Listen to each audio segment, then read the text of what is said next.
अस्सलाम वालेकुम स्टूडेंट्स। आज हमारा रियल एनालिसिस का लेक्चर नंबर 28 है। इस लेक्चर में हम concave up and concave down functions को स्टडी करेंगे। पॉइंट ऑफ इन्फ्लेक्शन क्या होता है इसको हम देखेंगे।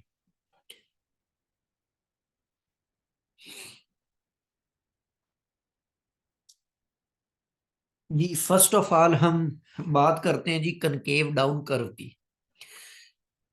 तो इसकी डेफिनेशन कुछ यूं हम करते हैं जी, if we draw tangents at any x belonging to a b. Open interval का आप कोई भी पॉइंट x लेते हैं और उस x के ऊपर आप टेंजेंट ड्रा करते हैं to the graph of this function. इस फंक्शन के ग्राफ के ऊपर किसी भी पॉइंट के ऊपर उस इंटरवल के अंदर आप एक टेंजेंट ड्रा करते हैं and entire curve will lie below this tangent, then such curve is called concave downwards curve on open interval AB। क्या मतलब है इसका देखें। इंक्रीजिंग फंक्शन जो होता है इसको आप दो तरह से बना सकते हैं। ये फंक्शन इंक्रीजिंग फंक्शन है। इसी तरह अगर यूं बना लें, ये फंक्शन भी इंक्रीजिंग फंक्शन है। इसी तरह डिक्रीजिंग फंक्शन दो तरीके से बनाया जा सकता है। ये डिक्रीजिंग फंक्शन है और ये भी डिक्रीजिंग फंक्शन है। ये दोनों डिक्रीजिंग फंक्शन के ग्राफ हैं। अच्छा, अब हम बात कर रहे थे कनकेव डाउन और कनकेव अप। एक सिंपल सी बात ये समझें कि अगर यूं ग्राफ बना हुआ है तो इस ग्राफ की जो कनकेव है ना, ये अप है, कनकेव अप। और अगर ग्राफ यूं बना हुआ है तो ये जो फंक्शन है ये कनकेव डाउन है। ठीक है, कनकेव डाउन। तो एक तो ये सिंपल सा कंसेप्ट है। अब मैं डेफिनेशन की तरफ आता हूं। डेफिनेशन ये है कि आप टेंजेंट ड्रॉ करें और जो कर्व है वो उस कर्व जो है वो सारी की सारी उस टेंजेंट के बिलो लाई करे। अब यहां पर मैंने 4 कर्व्स बनाई हुई हैं। इन 4 में ये जो कर्व है ये वाली, इस कर्व को देखें। इसके ऊपर मैं अगर किसी भी पॉइंट के ऊपर टेंजेंट ड्रा करता हूं और इसी तरह इस कर्व के ऊपर मैं टेंजेंट ड्रा करूं, ये वाली कर्व, तो अब ये भी सारी की सारी कर्व टेंजेंट के बिलो होगी और ये वाली भी जो कर्व है ये टेंजेंट के बिलो होगी। ठीक है, जिस पॉइंट पे मर्जी टेंजेंट ड्रॉ कर लें। इस पॉइंट के ऊपर अब टेंजेंट ड्रॉ कर रहे हैं तो कर्व जो है वो टेंजेंट के नीचे आ गई है। यहां पर ड्रा किसी और पॉइंट पे ड्रा कर लें, इसी तरह इसके ऊपर ड्रा करें तो देखें ये जो आपके पास था ये इंक्रीजिंग फंक्शन का ग्राफ था और ये डिक्रीजिंग का ग्राफ था।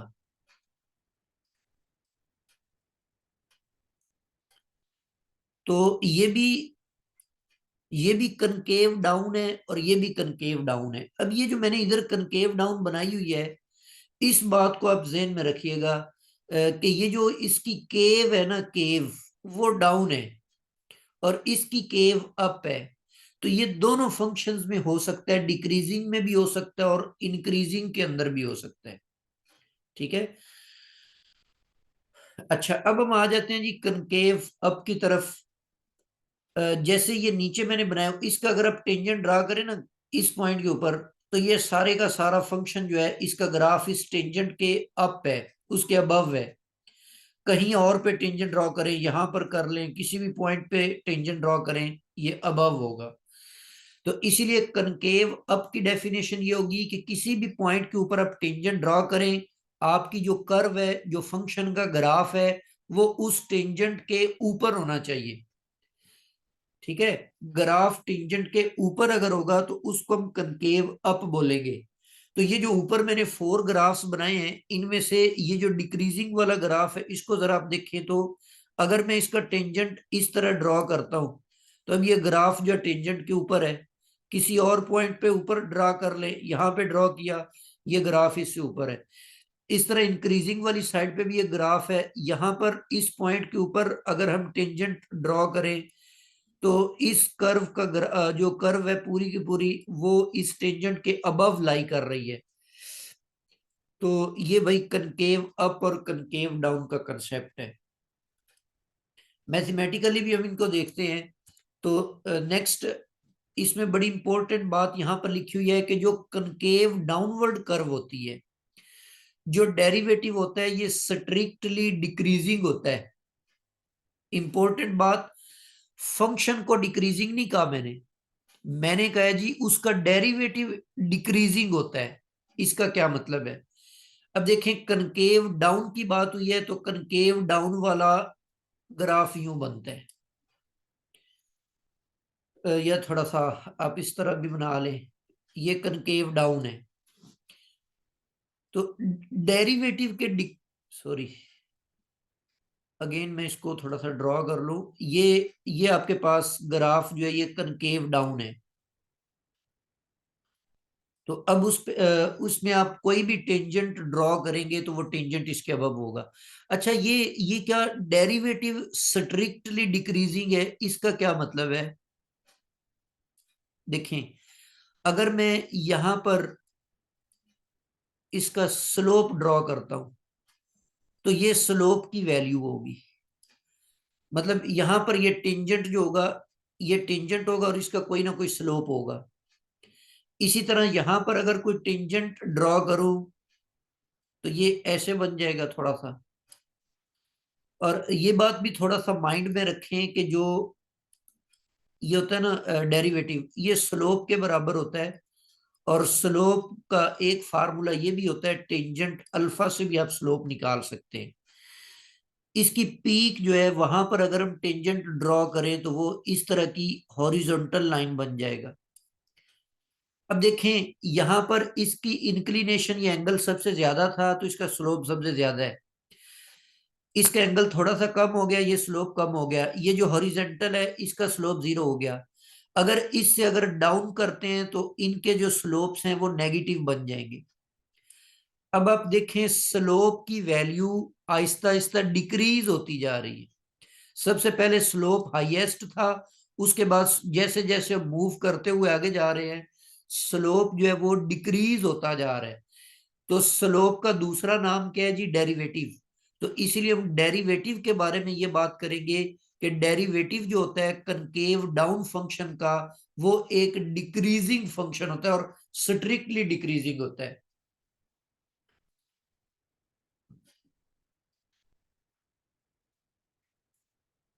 अच्छा, दूसरी बात आप यहां पर ये करेंगे कि for a concave downward curve, जो सेकंड डेरिवेटिव होता है ना, वो नेगेटिव होता है। क्यों?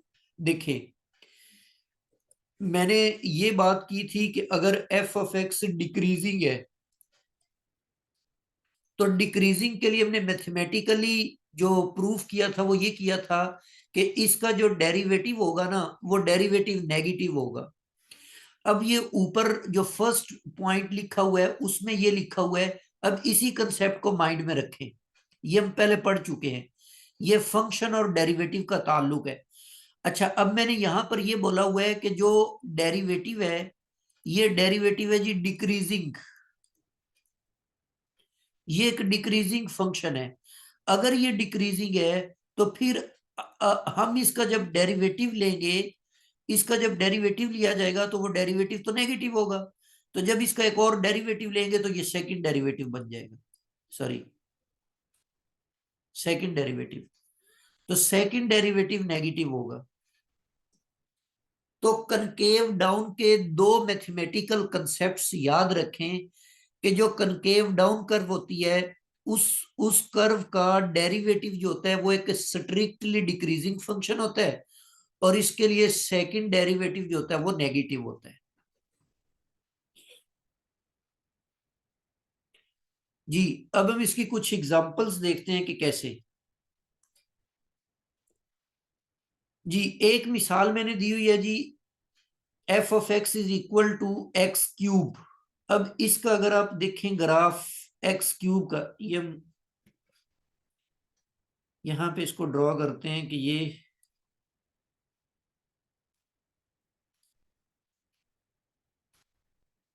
एक्स क्यूब का जो ग्राफ होता है वो हम कुछ इस तरह से बनाते हैं।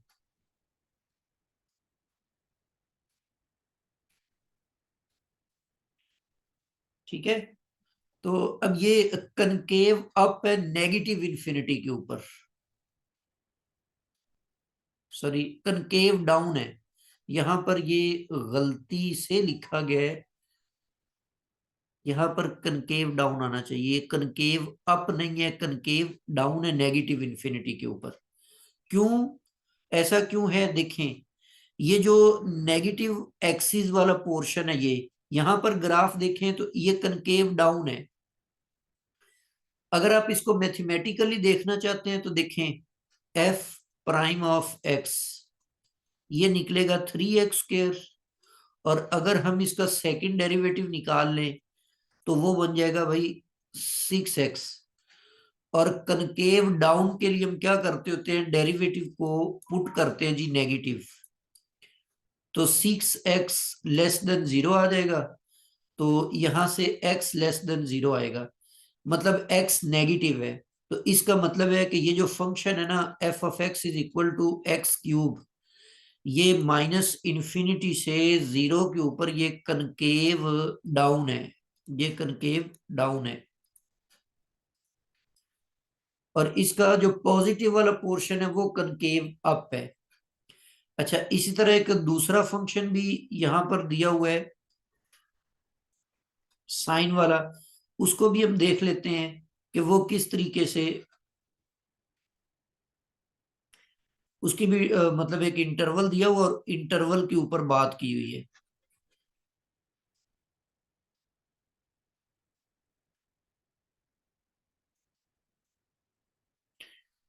जी साइन फंक्शन जो होता है, साइन फंक्शन का ग्राफ हम कुछ इस तरीके से बना लेते हैं।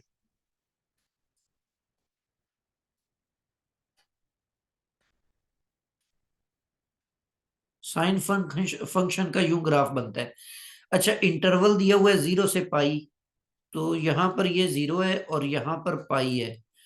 तो अब यहां पर भी ये गलत अप गलत लिखा हुआ है, यहां पर भी डाउन आता है। तो ये 0 से पाई तक जो है ना ये कनकेव डाउन है। और यहाँ पे 2 पाई आ जाता है, तो 2 पाई से 3 पाई तक भी ये कनकेव डाउन है। मतलब इसका ये वाला जो पोर्शन है ये कनकेव डाउन वाला है। तो ये आप इसको वेरीफाई भी कर सकते हैं कि आप इसका फर्स्ट डेरिवेटिव निकालें पहले, तो वो बन जाएगा cos x।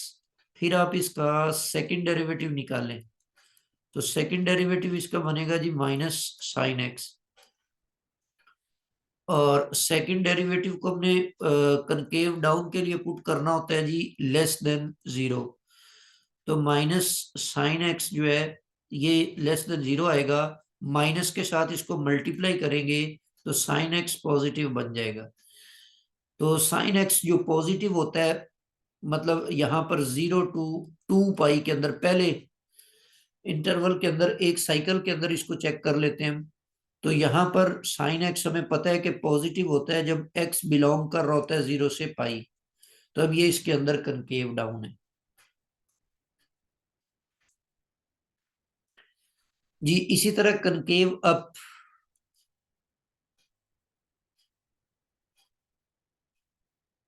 जी हो सकता है।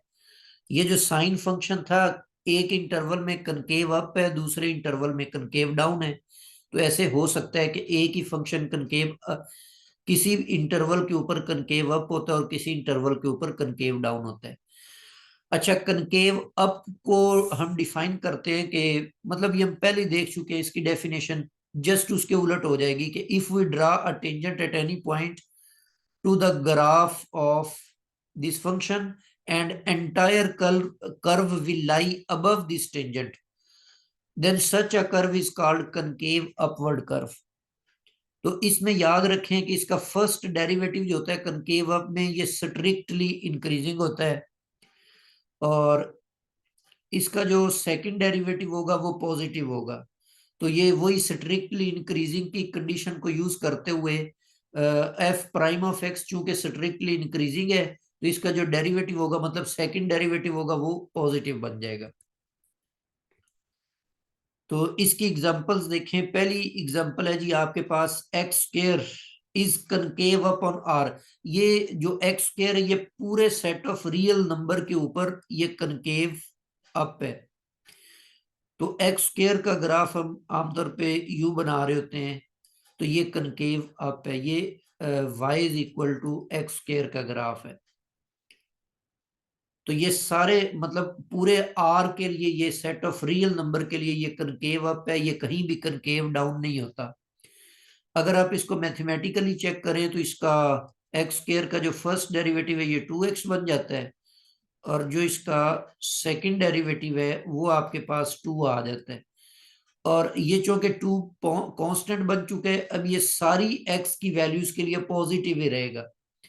तो इसीलिए for all x belonging to r ये आपके पास सेकंड डेरिवेटिव पॉजिटिव है, तो इसलिए पूरे r के ऊपर ये कनकेव अप होगा।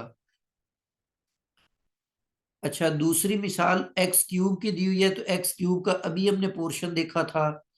दोबारा इसके ग्राफ को बनाते हैं जी। ये एक्स क्यूब है, तो इसका ग्राफ हमने कुछ ऐसे बनाया था कि यूं जा रहा होता है। तो अब वो कह रहा है कि 0 to ∞ पर ये कनकेव अप होता है। ठीक है, तो ये तरीकाकार वही है चेक करने का कि फंक्शन है आपके पास, और इसका आपने क्या करना है, सेकंड डेरिवेटिव निकालना है। तो फर्स्ट डेरिवेटिव 3x² बन जाएगा, और जो सेकंड डेरिवेटिव होगा वो आपके पास आ जाएगा 6x। तो अब आप कनकेव अप वाला इंटरवल निकालना चाहते हैं, तो कनकेव अप के लिए आप डेरिवेटिव को पॉजिटिव पुट करेंगे, 6x ग्रेटर देन 0 होगा, तो x ग्रेटर देन 0 आ जाएगा। मतलब 0 to ∞, ये आपके पास कनकेव अप फंक्शन है। इसी तरह sine x is concave up on pi to 2 pi. अभी आप इसको वेरीफाई कर लीजिएगा उसका ग्राफ बना के। जी नेक्स्ट हमारे पास है point of inflection. Point of inflection क्या होता है? A point x is equal to c at which graph of f change its its concavity is called point of inflection. क्या मतलब है इसका? देखें, जैसे ये हमारे पास ग्राफ था, एक्स क्यूब का हमने ग्राफ बनाया है।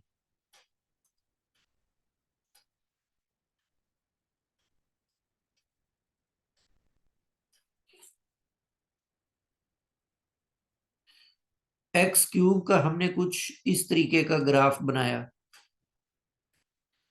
तो अब यहां पर आप चेक करें कि 0 के ऊपर इसकी जो कनकेविटी है ना वो चेंज हो रही है।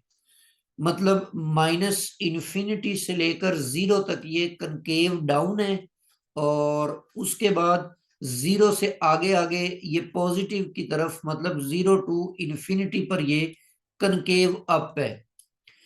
तो 0 पर इसकी कनकेविटी जो है ना वो चेंज हो रही है, तो इसको हम बोलेंगे पॉइंट ऑफ इन्फ्लेक्शन। तो मैथमेटिकल इसका जो तरीकेकार है वो ये है कि if f of x has inflection point x is equal to c, तो सेकंड डेरिवेटिव मस्ट बी 0 होगा, या फिर ये एग्जिस्ट ही नहीं करेगा। क्योंकि सेकंड डेरिवेटिव अगर पॉजिटिव हो जाता है तो वो कनकेव अप है, अगर सेकंड डेरिवेटिव नेगेटिव हो जाता है तो कनकेव डाउन है। तो अगर सेकंड डेरिवेटिव 0 हो जाता है तो वहां पर ना वो कनकेव अप है ना वो कनकेव डाउन है, तो उस पॉइंट को हम पॉइंट ऑफ इन्फ्लेक्शन का नाम देंगे। जैसे अब इसी इसी ग्राफ को मैं मैथमेटिकली देखूं, तो ये भाई आपके पास बनेगा F prime of x is equal to, मैं इसका पॉइंट ऑफ इन्फ्लेक्शन निकालना चाहता हूं, तो 3x² और सेकंड डेरिवेटिव आप इसका निकालेंगे तो ये बन जाएगा 6x। तो अब यहां पर आपने सेकंड डेरिवेटिव को पुट कर देना है जी equal to 0। Equal to zero, तो यहां से x is equal to zero निकल आएगा। तो x is equal to zero जो है वो इस फंक्शन का पॉइंट ऑफ इन्फ्लेक्शन होगा।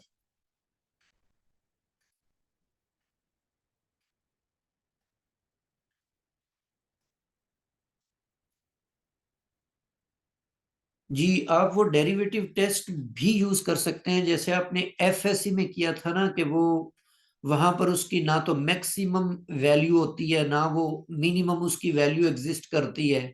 ठीक है, तो फंक्शन का बिहेवियर जो है वो सेम ही रहता है, या तो इंक्रीजिंग हो रहा होता है या डिक्रीजिंग हो रहा होता है। अब यहाँ पर अगर आप जीरो से पहले टेंजेंट ड्रॉ करते हैं ग्राफ के ऊपर, तो वो टेंजेंट कुछ यूं बन जाएगा, ऐसे पॉजिटिव टेंजेंट आएगा।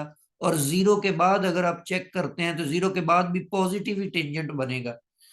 मतलब ये है कि इस ग्राफ का जो फर्स्ट डेरिवेटिव है ना वो जीरो के ऊपर, तो वो तो जीरो ही है। ठीक है, फर्स्ट डेरिवेटिव जीरो है, तो लेकिन इसका जो साइन है वो भी नहीं चेंज हो रहा।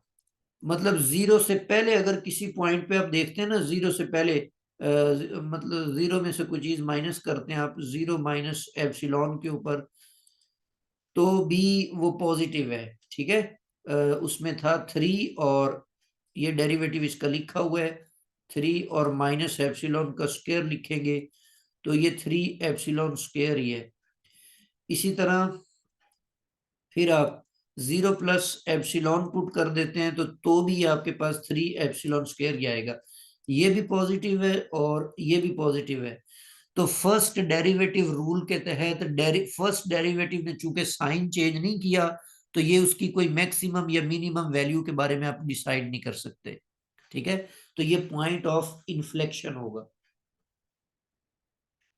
ये तरीकेकार जो अभी मैंने किया ये हमने एफएससी में यूज किया था, बट इसकी जो एक्चुअल डेफिनेशन है वो मैंने लिख दिया है कि पॉइंट ऑफ इन्फ्लेक्शन ऐसा पॉइंट होता है जहां पर ग्राफ अपनी कनकेविटी जो होता है उसको चेंज कर रहा होता है।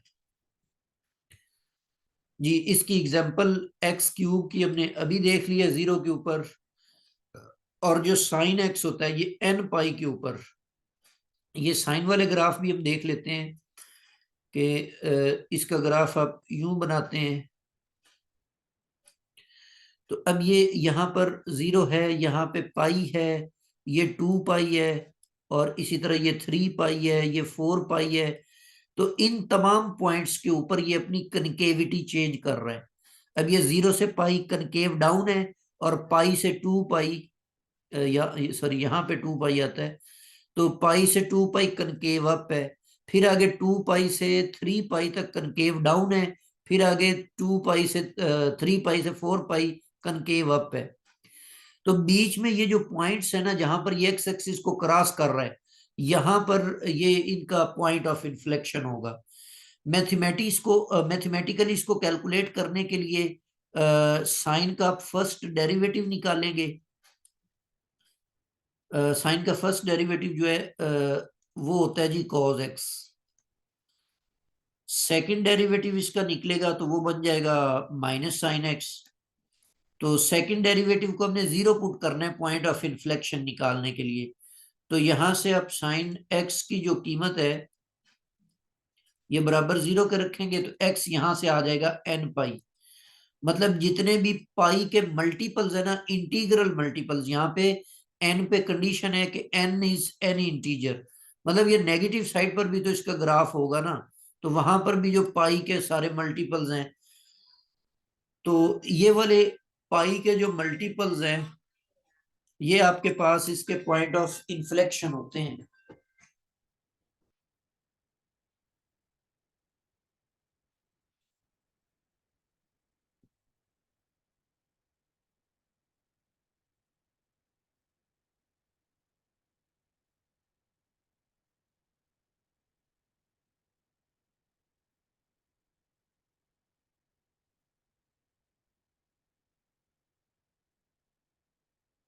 जी, यहाँ पर एक और इसकी मिसाल दी हुई है कि ये कनकेव डाउन होता है जी एक्स लेस देन टू के लिए, कनकेव अप होता है एक्स ग्रेटर देन टू के लिए। पॉइंट ऑफ इन्फ्लेक्शन जो है वो इसका टू पर एग्जिस्ट करता है। तो इसको हम देख लेते हैं जी, एफ प्राइम ऑफ एक्स जब आप फाइंड आउट करेंगे तो ये बन जाएगा थ्री एक्स स्क्र, -12x और +9, और जब आप सेकंड डेरिवेटिव कैलकुलेट करेंगे तो ये आ जाएगा 6x और -12। यहां से अगर आप इसको यहां से 6 कॉमन ले लें तो x-2 बन जाएगा जी। सेकंड डेरिवेटिव को 0 पुट कर दें तो ये बन जाएगा 6x-2 इज इक्वल टू 0। तो x इज इक्वल टू 2 निकल आया, तो ये पॉइंट ऑफ इन्फ्लेक्शन हो गया। इसी तरह अगर आप कनकेव अप निकालना चाहते हैं तो डेरिवेटिव को 0 ग्रेटर देन 0 पुट कर दे, तो ये बन जाएगा x-2 ग्रेटर देन 0। यहां से x-2 ग्रेटर देन 0 और x ग्रेटर देन 2 आ जाएगा। मतलब ये जो फंक्शन है इसका ग्राफ 2 टू इन्फिनिटी, यहां पर ये कनकेव अप है। कनकेव डाउन के लिए आप क्या करेंगे कि सेकंड डेरिवेटिव को आप लेस देन 0 पुट कर देंगे, तो ये बन जाएगा 6 और x-2 और लेस देन 0। ये 6 उस तरफ डिवाइड होगा तो ये x-2 लेस देन 0 होगा, तो x लेस देन 2 आ जाएगा। मतलब -इन्फिनिटी से लेकर 2 तक ये कनकेव डाउन होगा इस इंटरवल पे, इस इंटरवल पे कनकेव अप होगा, और ये x इज इक्वल टू 2 इसका पॉइंट ऑफ इन्फ्लेक्शन है। तो इस तरीके से अगर आपको कोई भी फंक्शन दिया जाए तो आप उसके सेकंड डेरिवेटिव की मदद से मालूम कर सकते हैं कि कहां पर वो कनकेव डाउन है और कहां पर कनकेव अप है, और उसका पॉइंट ऑफ इन्फ्लेक्शन निकालने का भी यही तरीकेकार है कि सेकंड डेरिवेटिव को आप 0 पुट कर देंगे जी। नेक्स्ट आपके पास है जी सेकंड डेरिवेटिव टेस्ट। ये हम एक्सट्रीम वैल्यूज को डिस्कस कर रहे थे, पिछले लेक्चर के अंदर भी हमने डिस्कस किया। तो सेकंड डेरिवेटिव टेस्ट जो है ये एफएससी के अंदर हमने पढ़ा था कि सेकंड डेरिवेटिव जहां पे नेगेटिव हो वहां पे मैक्सिमम वैल्यू एग्जिस्ट करती है, जहां पे सेकंड डेरिवेटिव पॉजिटिव हो वहां पे मिनिमम वैल्यू एग्जिस्ट करती है। बट आज हम इसका ना जनरल टेस्ट देखेंगे, nth डेरिवेटिव टेस्ट। तो बेसिकली वहां पर तो पोलिनोमियली इतनी हायर डिग्री के नहीं होते थे, क्यूबिक मैक्सिमम क्यूबिक पोलिनोमियल होता था, तो उससे ज्यादा तो फिर डेरिवेटिव ही 0 हो जाते हैं ना। तो इसलिए आज हम हायर डिग्री के जो पोलिनोमियल्स हैं उनके लिए भी इसको देखेंगे। ये एक एग्जांपल है, इसको आप इसी सेकंड डेरिवेटिव से सॉल्व करके तो इसकी ये वैल्यूज फाइंड करेंगे कि x इज इक्वल टू 1 पर इसकी मिनिमम वैल्यू एग्जिस्ट करती है और 1/3 पर इसकी। तो वही तरीकेकार है, आपने सेकंड डेरिवेटिव पहले तो फर्स्ट डेरिवेटिव से क्रिटिकल पॉइंट निकाल लेंगे ना, सी फाइंड करके, तो उसके बाद सेकंड डेरिवेटिव निकालेंगे, उसके अंदर वो क्रिटिकल वैल्यू पुट करेंगे, फिर उसके साइन को चेक करेंगे। तो x इज इक्वल टू 1 पर सेकंड डेरिवेटिव पॉजिटिव आएगा और x इज इक्वल टू 1/3 पर सेकंड डेरिवेटिव नेगेटिव आएगा जी। nth डेरिवेटिव टेस्ट क्या होता है? हम सपोज कर लेते हैं कि f ऑफ x हमारे पास एक फंक्शन है जो कि डिफरेंशिएबल है c के नेबरहुड में, और इसके साथ ये कंडीशन भी है कि c जो है ये क्रिटिकल पॉइंट है, मतलब c के ऊपर फर्स्ट डेरिवेटिव 0 है। तो इसका मतलब है कि वहां पर कोई मैक्सिमा या मिनिमा एग्जिस्ट कर सकता है, एक्सट्रीम वैल्यू एग्जिस्ट कर सकती है। अब उसको चेक कैसे करना है? अगर तो c के ऊपर मैक्सिमम वैल्यू एग्जिस्ट करती है तो फिर सेकंड डेरिवेटिव नेगेटिव होगा। ये सेकंड डेरिवेटिव रूल के अंदर हमने यही पढ़ा। और अगर एफ ऑफ एक्स जो है वो मिनिमम वैल्यू रखता है सी के ऊपर, फिर उसका सेकंड डेरिवेटिव जो वो पॉजिटिव होगा। लेकिन अगर सेकंड डेरिवेटिव ही 0 आ जाता है तो फिर वहां से हम कोई कंक्लूजन ड्रा नहीं करेंगे, उसको मैक्सिमम या मिनिमम नहीं कहेंगे, बल्कि हम फोर्थ डेरिवेटिव फाइंड करेंगे। ठीक है ना? अगर आपके पास सेकंड डेरिवेटिव 0 आ जाता है तो फिर हम क्या करेंगे? तीसरा डेरिवेटिव फाइंड आउट करेंगे, थर्ड डेरिवेटिव सी के ऊपर। अगर थर्ड डेरिवेटिव सी के ऊपर नॉन 0 आ जाता है तो इसका मतलब है कि फिर वहां पर इन्फ्लेक्शन पॉइंट है सी के ऊपर, अगर थर्ड डेरिवेटिव नॉन 0 आ जाता है। लेकिन अगर थर्ड डेरिवेटिव 0 आ जाए फिर हम फोर्थ डेरिवेटिव फाइंड करेंगे, ये याद रखना है, ठीक है ना।